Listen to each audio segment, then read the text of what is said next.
తెలంగాణ రాష్ట్రంలో అనుమతి లేని స్కూళ్ల పైన డిఈఓలు అయితే మౌనం వ్యక్తం చేస్తున్నారు. వాస్తవం ఈ తెలంగాణ రాష్ట్రంలో ప్రతి జిల్లాలలో కొనసాగుతున్నది ఇది. గతంలో ఇట్లానే ఉండే, ఇప్పుడు కూడా ఇదే పద్ధతిగా కొనసాగుతుంది. అధికారుల మీదనేమో ఈ ప్రభుత్వం ఏమో ఒత్తిడి తీసుకొస్తుంది. ఈ ఒత్తిడి తీసుకొచ్చినప్పటికి కూడా ఈ అధికారులు అయితే మారడం లేదు. మరి ఎందుకోసం?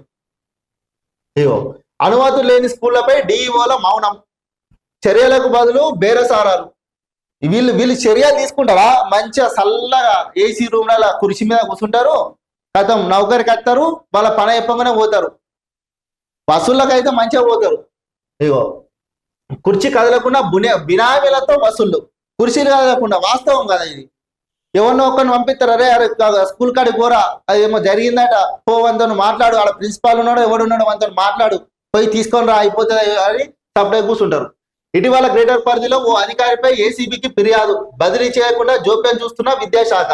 మరి రేవంత్ రెడ్డి గారు విద్యాశాఖను అయితే మీతోనే ఉందిగా, చెప్పురు దీనికి సమాధానం. ఇక రాష్ట్రంలో నిబంధనలకు విరుద్ధంగా నడుస్తున్న ప్రైవేటు పాఠశాలల వ్యవహారంలో జిల్లా విద్యాశాఖ అధికారులు డిఈఓ తీరు విధానాస్పదంగా మారుతుంది. అనుమతులు లేని స్కూళ్లపై చర్యలు తీసుకోవాల్సిన అధికారులు మామూళ్ల మత్తులో జోగుతున్నారనే ఆరోపణలు వెలువెత్తుతున్నాయి. తనిఖీలు చేయాల్సింది పోయి కార్యాలయకే పరిమితమై బినామీల ద్వారా వసూళ్లకు పాల్పడుతున్నట్టు విమర్శలు వస్తున్నాయి. వీళ్ళు తనిఖీలు చేస్తారా? ఏ ఒక్క రోజన్నా ఈ ఫలాన్ డిఓ గిడికి పోయి పాఠశాలను తనిఖీ చేసిండని ఏందన్నా ఒక్క పేపర్ స్టేట్మెంట్ అన్న వచ్చిందా?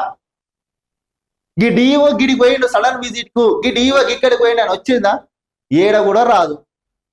వాళ్ళ జేబు నిండాలే, జేబు నిండితే అయిపోతుంది. వాళ్ళకేంది ఈ పర్మిషన్ ఇష్టానుసారంగా అసలు కొన్ని పర్మిషన్ లేకుండా నడిపిస్తురు పాఠశాలను. మరి ఇక్కడ ఏంది? అయ్యో హైదరాబాద్, రంగారెడ్డి, మేడ్చల్, మల్కాజ్గిరి పరిధిలో ఉన్నాయి. ఇక్కడ హైదరాబాద్, మేడ్చల్ ఇక్కడ కాదు, రాష్ట్రంలో అన్ని జిల్లాలలో ఇదే పరిస్థితి కొనసాగుతుంది. ప్రతి జిల్లాలలో డిఈఓలు గిట్టనే ఎత్తురు. మొత్తం మీదనైతే రాష్ట్రంలో విచ్చలవిడిగా అనుమతి లేని పాఠశాలల మీదనైతే డిఈఓలు అసలు గింత చూసి చూడనట్టు వ్యవహరిస్తున్నారు.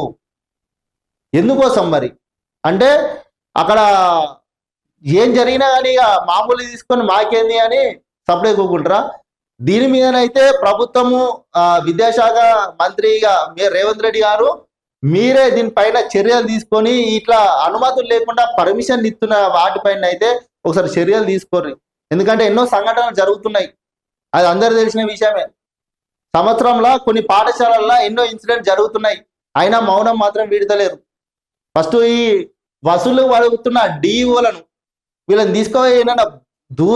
ఎట్లా అంటే ఇక వీళ్ళకు అబ్బాయి ఇన్ని రోజులు తీసుకుందంటే ఇప్పుడు తీస్తుర్రా అన్నట్టు ఉండాలి. అట్లా ఏ జరా